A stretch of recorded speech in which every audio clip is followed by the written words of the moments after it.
नमस्कार दोस्तों, real study board पे आपका स्वागत। दोस्तों आज हम बताने वाले हैं कक्षा 10 गणित पूरी किताब के महत्वपूर्ण सवाल। तो 20 नंबर आपका पक्का हो जाएगा अगर बताए गए तरीके से आप करते हैं। तो आइए शुरू करते हैं। तो पहला प्रश्न है, √2 और 2 माइनस √2 का गुणनफल होगा।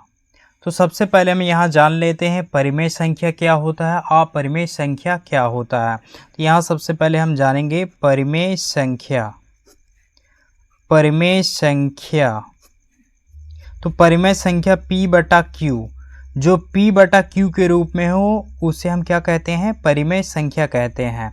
जैसे कि हमने यहाँ 2 लिख दिया बटा में 1, तो 2/1 है, तो ये क्या है, 2 एक परिमेय संख्या है।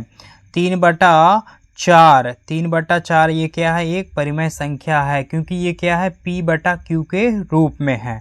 तो आपको ध्यान देना है, या तो कोई संख्या हो जैसे 2, 3, 4, ये सब संख्याएं क्या हैं, परिमेय संख्या है, क्योंकि इसके बटे में हम 1 लिख सकते हैं। तो ये P/Q के रूप में हो जाएगी, तो इसीलिए क्या है, एक परिमेय संख्या है।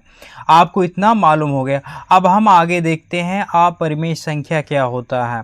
यहाँ लिखेंगे अपरिमेय संख्या। अपरिमेय संख्या क्या होता है।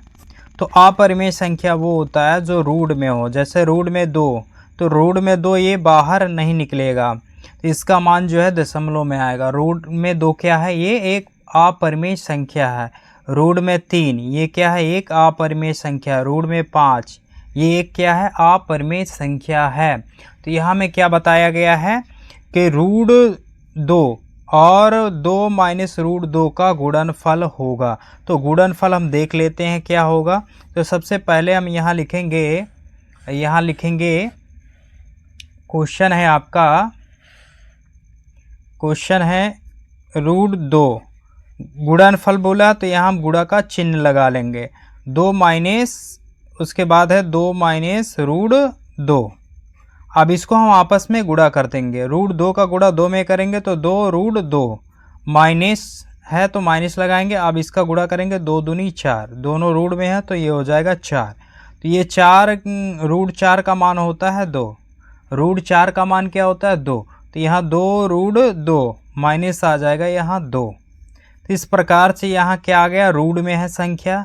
यहाँ हम देखेंगे रूट में अगर संख्या हो तो ये क्या, कैसी संख्या होती है, अपरिमेय संख्या होती है। अपरिमेय संख्या है। तो ये क्या है, अपरिमेय संख्या है। अगर आपसे बोल दे इनका योग, जैसे √2 और यहाँ बोल दे कि 2 प्लस √2, यहाँ पे बोला है माइनस और यहाँ हमने प्लस कर लिया, और यहाँ गुणनफल के स्थान पे क्या बोल दे, योगफल, तो योगफल भी बोल देगा, तो फिर भी क्या होगा, फिर भी आपका जो है अपरिमेय संख्या ही होगा। अब इसका योग कर देंगे तो √2 प्लस 2 √2। अब इसको हम आपस में जोड़ देंगे तो यहाँ 2 और प्लस ये जुड़ जाएगा तो 2 √2 हो जाएगा। तो इस प्रकार से ये भी क्या है, रूट में है संख्या, ये भी क्या है, एक अपरिमेय संख्या है।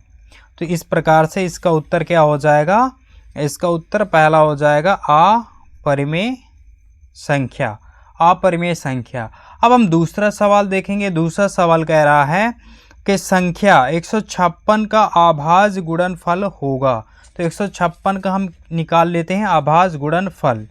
तो इस प्रकार से हम लिखेंगे 156 और यहाँ 2 से हम काटेंगे। सबसे छोटी संख्या 2 से काटेंगे तो 2 सते 14, 7 बार में कटेगा, ये 15 है तो 1 बचेगा, तो ये हो जाएगा 16। ये कितना होगा, 16 हो जाएगा। तो 2 8 16, 8 बार में कट जाएगा।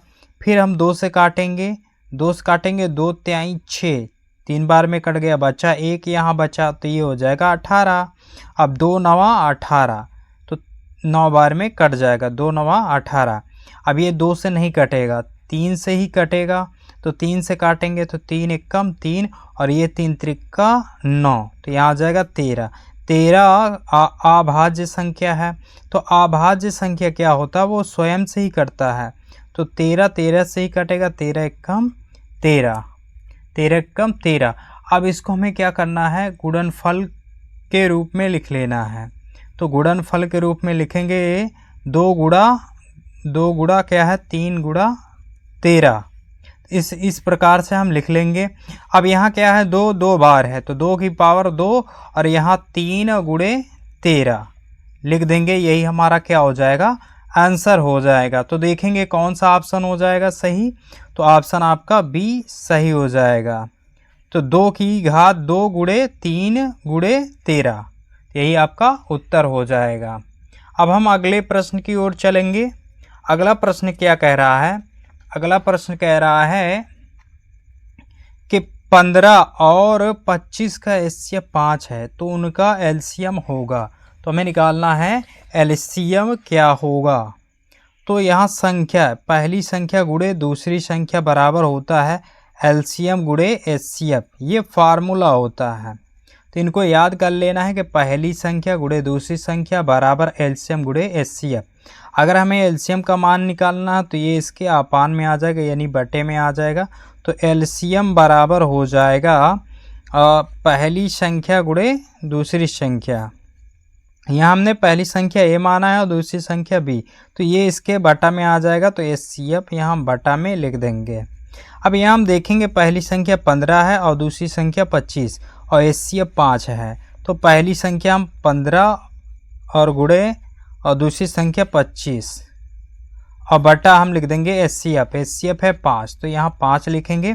5 से इसको काट देंगे, 3 बार में कट जाएगा 15, 5 3 15 3 बार में कटेगा और 25 3 75 गुणा कर देंगे तो ये आ जाएगा 75। तो एलसीएम कितना आ जाएगा 75। तो इसका राइट ऑप्शन बी हो जाएगा 75। अब हम अगला प्रश्न देखेंगे।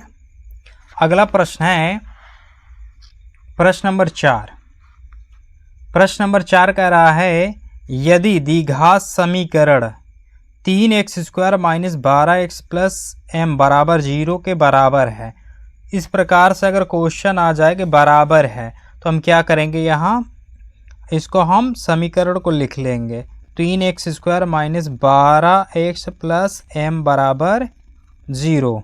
अब इसकी हम तुलना कर देंगे ax² plus bx plus c बराबर से तुलना करने पर तो यहाँ x² है यहाँ भी x² है तो a का मान क्या आ जाएगा 3। अब यहाँ x है यहाँ भी x है तो b का मान अगर माइनस में 12 है तो माइनस का 12 लिखेंगे तो माइनस का 12। c का मान m हो जाएगा, c बराबर हम m लिख लेंगे। अब हमें क्या करना है, जब भी द्विघात समीकरण यानी बराबर की बात करें तो यहाँ फार्मूला होता है b² बराबर 4ac लगाएंगे। b बराबर 4ac तो b का मान कितना है माइनस का 12 है तो b² का मतलब b गुणे b यानी 2 बार। b² बराबर होता है b गुणे b तो हम -12 को 2 बार लिखेंगे। -12 गुणे -12 बराबर यहाँ 4 और गुणे a का मान 3 है 3 लिखेंगे और c का मान m है तो यहाँ हम m रख देंगे। अब यहाँ क्या होगा माइनस इंटू माइनस क्या हो जाएगा प्लस हो जाएगा और यहाँ हम 12 गुणे 12 लिखेंगे। अब इसका हम आपस में गुणा करेंगे तो 4 3 12 गुणे m तो 12 एकम 12 एक बार में कट जाएगा तो यहाँ कितना बचेगा 12 तो m का मान आ जाएगा 12। m का मान आ जाएगा 12। तो इस प्रकार से कौन सा सही हो जाएगा, ऑप्शन सी सही होगा 12। अब हम अगला सवाल देखेंगे। सवाल नंबर 5 कह रहा है AP 3,1 -1, -3 के लिए सर्वांतर होगा। तो हमें निकालना है सर्वांतर क्या होगा। तो सर्वांतर निकालने का फार्मूला क्या होता है, तो सबसे पहले हम यहाँ AP लिखेंगे। AP 3,1 और -1,3 तो पहले वाले को हम A1 मानेंगे, ये पहला पद है तो प्रथम पद को A1 और दूसरे पद को A2 और तीसरे पद को A3 और चौथे पद को A4 मानेंगे। तो पहले पद को हमने A1 माना, दूसरे पद को A2 और तीसरे पद को A3 और चौथे पद को A4। यहाँ अगर सर्वांतर को हम D से डिनोट करते हैं तो d बराबर होगा a2 माइनस a1। तो दूसरे पद को पहले पद से घटा देते हैं तो निकल आता है सर्वांतः। तो दूसरा पद क्या है, 1 है, तो यहाँ हम 1 रखेंगे माइनस, और a1 का मान कितना है 3, तो पहला पद 3 है। तो यहाँ उल्टा घटेगा तो माइनस का क्या आएगा 2 आएगा। तो यहाँ 3 में से यहाँ उल्टा घटेगा 1 घटेगा तो माइनस का 2 आएगा। अब इसी तरीके से हम क्या करेंगे, d बराबर a4 माइनस a3 लिखेंगे। अब हम चौथे पद को तीसरे पद से घटाएंगे। तो चौथा पद क्या है, माइनस का 3 है, तो माइनस का 3 माइनस यहाँ लगा वो माइनस लगाएंगे a3, यानी तीसरा पद माइनस का 1 है। अब यहाँ क्या होगा, माइनस माइनस क्या होगा प्लस, माइनस का 3 और प्लस का यहाँ हो जाएगा 1, प्लस का 1 हो जाएगा। अब इधर से हम घटाएंगे तो माइनस का क्या आ जाएगा 2 आ जाएगा। बड़ी संख्या माइनस में है तो माइनस में आएगा, तो माइनस का 2 आ जाएगा। तो इसका राइट आंसर कौन सा हो जाएगा, ऑप्शन ए हो जाएगा माइनस का 2। अब हम अगला प्रश्न देखेंगे। अब हम प्रश्न नंबर 6, यदि tan थीटा बराबर 3/4 तो cos थीटा का मान होगा। तो cos थीटा का मान निकालना है। तो यहाँ हम लिखेंगे tan थीटा बराबर 3/4, तो हमें निकालना है cos थीटा का मान। यहाँ tan थीटा बराबर होता है लंब बटे आधार। यहाँ लिखेंगे ये ऊपर वाला क्या है लंब है और नीचे वाला आधार है। ये हम त्रिभुज बनाएंगे, इस प्रकार से हम त्रिभुज बना लेंगे। इसका नाम दे देंगे ए बी और सी। तो लंब, यहाँ लंब क्या है, ये लंब है और नीचे वाला आधार, यानी सी के सामने वाली भुजा क्या है आधार है, और बी के सामने वाली भुजा कड़ है, और ए की सामने वाली लंब है। तो यहाँ लंब कितना है 3 है, तो यहाँ 3 लिख लेंगे। आधार कितना है 4 है, तो यहाँ हम 4 लिख लेंगे। अब हमें मान निकालना है कड़ का हम यहाँ से मान निकालेंगे। तो पाइथागोरस थ्योरम, पाइथागोरस प्रमेय होता है कड़ का स्क्वायर बराबर होता है लंब का स्क्वायर प्लस आधार का स्क्वायर। तो यहाँ से स्क्वायर हटाएंगे तो ये रूट चढ़ जाएगा, तो कड़ बराबर हो जाएगा रूट में लंब का स्क्वायर। हम शॉर्ट फॉर्म में लिख दे रहे हैं लंब का स्क्वायर प्लस आधार का स्क्वायर। तो यहाँ लंब देखेंगे कितना है 3 है, तो 3 का क्या हो जाएगा स्क्वायर, प्लस आधार कितना है 4 है, तो 4 का स्क्वायर हो जाएगा। 3 का स्क्वायर होता है 9 और 4 का स्क्वायर 16, 16 9 कितना हो जाएगा 25। 25 का मान क्या आ जाएगा 5 आ जाएगा। अगर मान निकालना हो तो यहाँ रूट में अगर 25 है तो यहाँ 25 को 5 से काट लो, 5 एकम 5 × 25, 5 एकम 5, यहाँ 2 का जोड़ा बन जाएगा 5, यानी एक जोड़ा बन जाएगा। तो जोड़ा से यहाँ 5 बाहर आ जाएगा, यानी रूट 25 का मान 5 होता है। तो कड़ का मान कितना आ गया 5। तो cos थीटा बराबर क्या होता है, तो cos थीटा बराबर होता है आधार बटे कड़। आधार बटे क्या होता है कड़ होता है। तो यहाँ देखेंगे आधार कितना है 4 है, 4 और बटा कड़ का मान कितना निकाले हैं 5, तो यहाँ रख देंगे 5 हो जाएगा। तो cos थीटा बराबर 4/5 आ जाएगा। तो इसका आंसर कितना होगा 4/5। तो 4/5, तो ऑप्शन ए हो जाएगा 4/5। अब हम अगला सवाल देखेंगे, सवाल नंबर 7। सवाल नंबर 7 है बिंदुओं 2,3 और 4,1 के बीच की दूरी होगी। तो हमें दूरी निकालना है। तो 2,3 लिखेंगे और 4,1। तो बीच की दूरी निकालने का फार्मूला हम यहाँ लिखेंगे।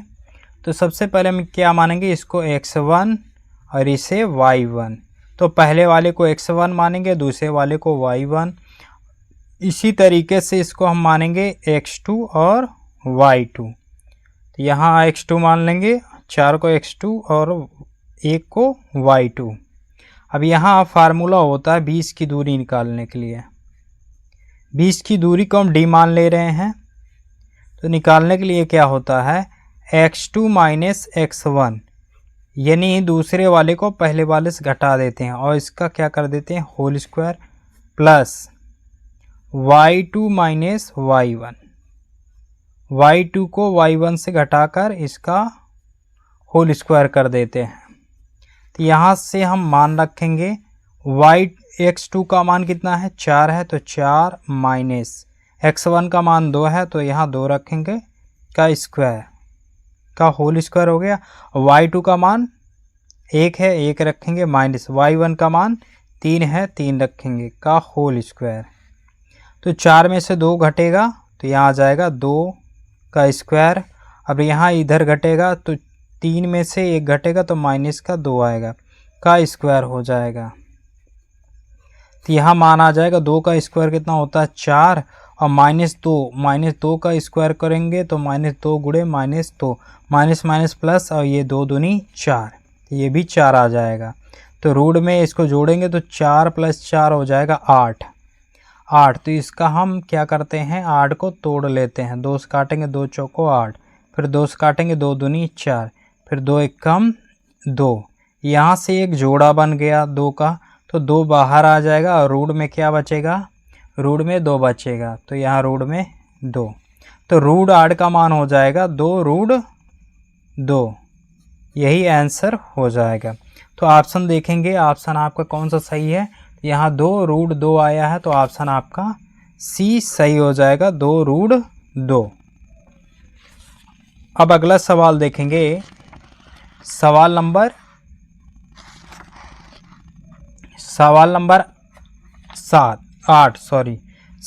8 है।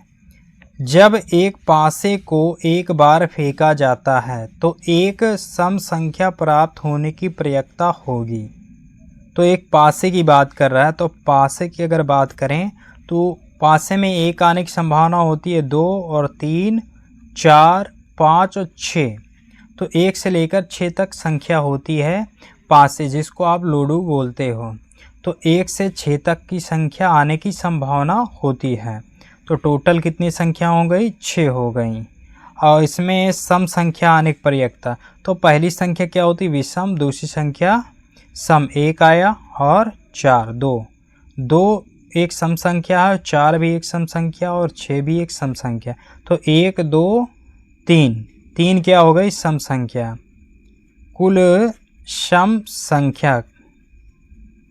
कुल सम संख्या कितनी आई 3 आई, और कुल संख्या कितनी है, तो कुल संख्या 6 है। पासे कुल संख्या क्या है 6 है, और कुल यानी सम संख्या ने कुल सम संख्या कितनी है 3। तो सम संख्या 3 है और कुल संख्या 6 है।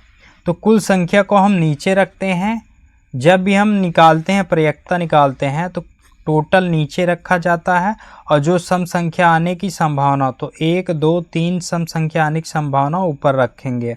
यहाँ से हम प्रयत्ता निकाल लेंगे, तो 3 एकम 3, 3 दूनी 6, तो 1 बटा क्या आ जाएगा 2 आ जाएगा। तो आपको समझ में आ गया होगा कि कुल संख्या 6 है और सम संख्या आने की प्रयत्ता 3 है। तो कुल संख्या को हम नीचे रख देंगे 6, और जो है सम संख्या को हम ऊपर रख देंगे 3 से इसको काट देंगे तो 1 बटा 2 आ जाएगा। अब अगला सवाल देखेंगे। तो अगला सवाल है 14 सेमी त्रिज्या के एक वृत्त का एक चाप उसके केंद्र पर 30 अंश का कोण आंतरित करता है, संगत त्रिज्यखंड का क्षेत्रफल होगा। तो हमें निकालना है त्रिज्यखंड का क्षेत्रफल। तो फार्मूला होता है त्रिज्यखंड का क्षेत्रफल, खंड का क्षेत्रफल का फार्मूला होता है यहाँ थीटा बटा 360 अंश और गुणे पाई r स्क्वायर। ये होता है त्रिज्यखंड का क्षेत्रफल का फार्मूला। तो हमें क्या दिया है त्रिज्या देखेंगे कितना है, तो r बराबर हम यहाँ लिख लेंगे त्रिज्या r बराबर 14 सेमी है, तो यहाँ लिखेंगे 14 सेमी दे रखा है त्रिज्या। अब हम यहाँ देखेंगे केंद्र पर 30 अंश का कोण, तो कोण यहाँ कोण क्या होता है, थीटा होता है। थीटा का मान कितना है, 30 अंश है, तो यहाँ हम लिखेंगे 30 अंश है। तो त्रिज्या का मान 14 सेमी है और कोण यानी थीटा 30 अंश है, यहाँ हम रखेंगे मान। यहाँ थीटा का मान कितना है, 30 अंश है, 30 अंश और बटा हो जाएगा 360 अंश है, और गुणे पाई। आर का मान यहाँ रखेंगे, आर का मान कितना है 14, तो 14 गुणे 14 रखेंगे क्योंकि आर स्क्वायर है।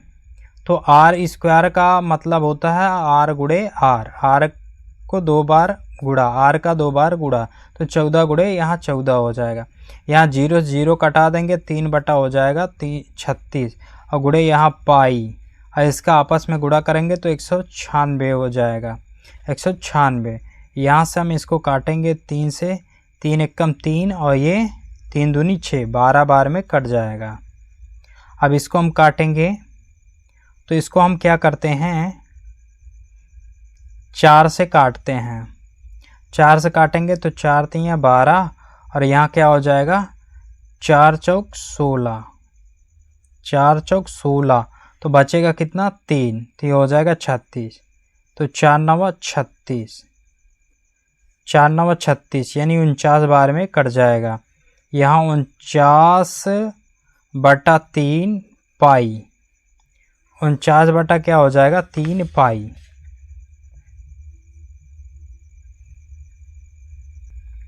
तो यहाँ हमें क्या करना है, पाई का मान भी रख देना है, क्योंकि इसमें क्या है पाई का मान रखा हुआ है, तो यहाँ भी हम रखेंगे पाई का मान। तो यहाँ 49/3, पाई का मान होता है 22/7, तो इसको हम 7 से काटेंगे तो 7 7 49, तो यहाँ आ जाएगा 7 गुणे 22, 7 गुणे 22 और बटा क्या हो जाएगा 3, 7 दूनी 14, 7 दूनी 14, ये कितना हो जाएगा 15/3 हो जाएगा, 154/3।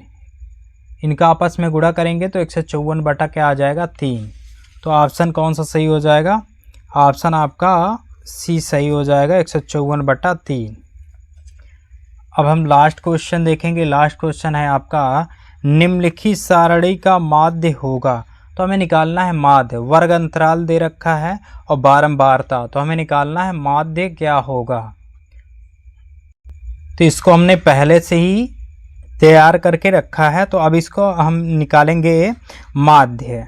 तो सबसे पहले हम क्या करेंगे, यहाँ वर्ग अंतराल यानी मध्य मान निकालेंगे। तो यहाँ वर्ग अंतराल लिखा हुआ है, बारंबारता को FI बोलते हैं, मध्य मान को XI, और यहाँ दोनों क्या है FI इंटू XI, ये दोनों का गुणा है। तो यहाँ हम क्या करेंगे, मध्य मान निकालेंगे, तो इनको आपस में क्या करेंगे जोड़ देंगे। तो 4 2 6, 6 का आधा करेंगे कितना आ जाएगा 3, 6 का आधा कितना होगा 3। अब यहाँ 4 और 6 कितना हो जाएगा 10, 10 का आधा कितना होगा 5, आधा 5 हो जाएगा। अब यहाँ 8 6 14, इसको हम जोड़ेंगे 8 6 14, 14 का आधा कितना होगा 7। अब यहाँ हम इसको जोड़ेंगे 8 और 10 कितना होगा 18, 18 का आधा कर देंगे कितना हो जाएगा 9। अब यहाँ इसको जोड़ेंगे तो ये हो जाएगा 10 और 12 22, 22 का आधा 11। तो आपको समझ में आ गया होगा कैसे हम कर रहे हैं। तो अगर 2 और 4 के बीच में हमें क्या निकालना, मध्यमान, तो मध्यमान निकालने के लिए दोनों को आपस में जोड़ देना है। तो 2 यानी 2 और 4 को जोड़ेंगे 6, तो 2 से इसको भाग कर देंगे तो 3 आ जाएगा। इसी प्रकार से 4 और 6 को आपस में जोड़ देना है, कितना हो जाएगा 10, 10 को 2 से भाग कर देंगे 5 आ जाएगा। तो यहाँ 5 लिखा हुआ है। अब इनको आपस में गुणा करेंगे तो 3 दूनी 6, तो यहाँ 6 आ जाएगा। अब इसका आपस में गुणा करेंगे तो 5 चौको 20, 20 लिख लेंगे, और ये 7 7 49, 49 लिखेंगे, और ये 9 त्रिक 27, 27 आ गया, और ये 11 चौक 44, 44 आ गया। अब हमें यहाँ क्या चाहिए, सिग्मा FI का मान, तो इनको आपस में क्या करेंगे जोड़ लेंगे। सिग्मा FI का मान क्या करेंगे जोड़ेंगे, इसको जोड़ेंगे तो यहाँ ये 10 हो जाएगा, 7 और 3 10, और ये 4 और 4 8 और 2 10, 20 आ जाएगा। कितना हो जाएगा 20 हो जाएगा। तो इसका मान कितना होगा 20। अब इसी प्रकार से हम क्या करेंगे, सिग्मा FI XI का मान भी जोड़ेंगे। इसका मान जोड़ेंगे तो कितना हो जाएगा, इसको हम जोड़ेंगे 7 4 11, 11 और 9 कितना हो जाएगा 20, 20 और 6 कितना हो जाएगा 26, हासिल आएगा 2। अब इसको आपस में जोड़ेंगे तो ये 4 और 4 8 2 10, 10 2 12, 12 2 कितना हो जाएगा 12 2 14, तो 146 आ जाएगा। तो इनका योग कितना होगा 146। तो यहाँ माध्य निकालने का फार्मूला होता है और सिग्मा एफ आई एक्स आई बटा सिग्मा एफ आई। तो सिग्मा एफ आई एक्स आई का मान कितना है 146 बटा सिग्मा एफ आई का मान कितना है 20 है, तो 20 हम यहाँ लिख देंगे बटा में। तो इसको हम 2 से काटेंगे तो ये 10 हो जाएगा, इसको 2 से काटेंगे तो 7 और ये 3 हो जाएगा 73। अब 73 में हमें 10 से भाग देना है तो एक अंक के बाद क्या करेंगे दशमलव लगा देंगे, यही क्या हो जाएगा आंसर हो जाएगा। तो देखेंगे ऑप्शन कौन सा सही है। तो आया था आपका जो है 7.3, 7.3 आया था, तो ऑप्शन डी राइट हो जाएगा 7.3।